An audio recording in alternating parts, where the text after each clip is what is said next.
लीजिए सुनिए प्रेमचंद की लिखी कहानी पागल हाथी। वाचन समीर गोस्वामी का है। मोती राजा साहब की खास सवारी का हाथी। यह तो वो बहुत सीधा और समझदार था, पर कभी कभी उसका मिजाज गर्म हो जाता था और वो आपे में न रहता था। उस हालत में उसे किसी बात की सुध न रहती थी।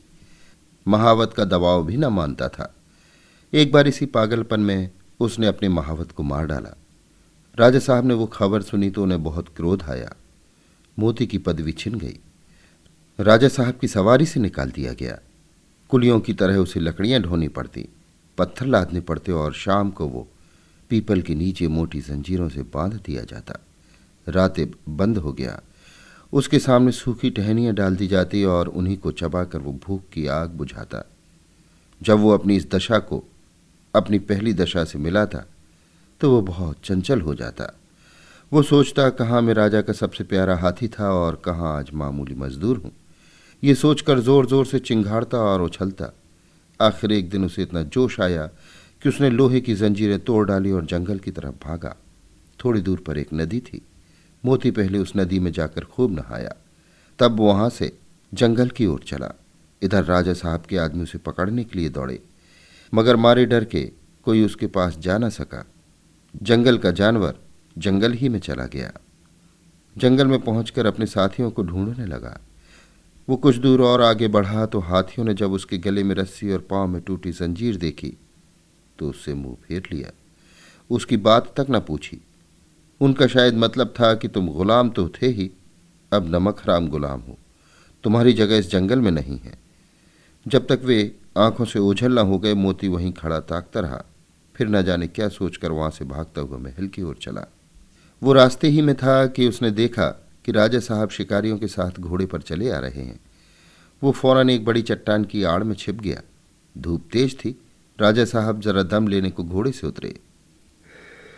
अचानक मोती आड़ से निकल पड़ा और गरजता हुआ राजा साहब की ओर दौड़ा। राजा साहब घबरा कर भागे और एक छोटी झोपड़ी में घुस गए। जरा देर बाद मोती भी पहुंचा। उसने राजा साहब को अंदर घुसते देख लिया था। पहले तो उसने अपनी सूंड से ऊपर का छप्पर गिरा दिया, फिर उसे पैरों से रौंद कर चूर चूर कर डाला। भीतर राजा साहब का मारे डर के बुरा हाल था। जान बचने की कोई आशा न थी। आखिर कुछ न सूझी तो वो जान पर खेलकर पीछे दीवार पर चढ़ गए और दूसरी तरफ कूदकर भाग निकले। मोती द्वार पर खड़ा छप्पर रौंद रहा था और सोच रहा था कि दीवार कैसे गिराऊं। आखिर उसने धक्का देकर दीवार गिरा दी। मिट्टी की दीवार पागल हाथी का धक्का क्या सहती। मगर जब राजा साहब भीतर न मिले तो उसने बाकी दीवारें भी गिरा दी और जंगल की तरफ चला गया। घर लौटकर राजा साहब ने ढिंडोरा पिटवा दिया कि जो आदमी मोती को जीता पकड़ कर लाएगा उसे 1,000 रुपया इनाम दिया जाएगा। कई आदमी इनाम के लालच में उसे पकड़ने के लिए जंगल गए, मगर उनमें से एक भी न लौटा। मोती के महावत के एक लड़का था। उसका नाम था मुरली।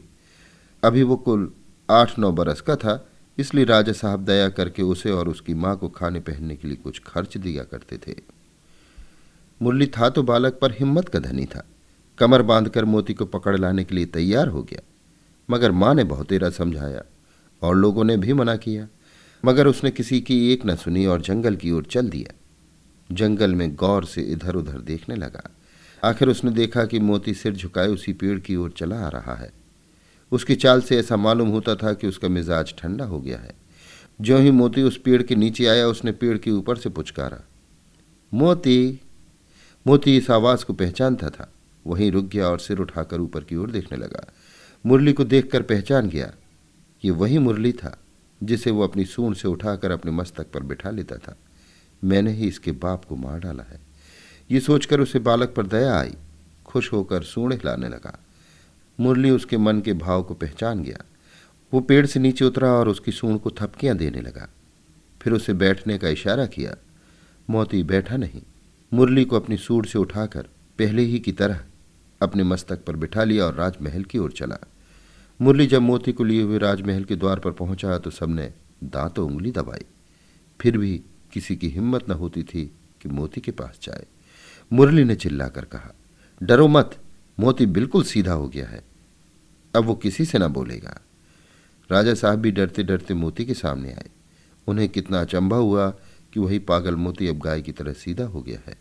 उन्होंने मुरली को 1000 रुपया इनाम तो दिया ही, उसे अपना खास महावत बना लिया और मोती फिर राजा साहब का सबसे प्यारा हाथी बन गया।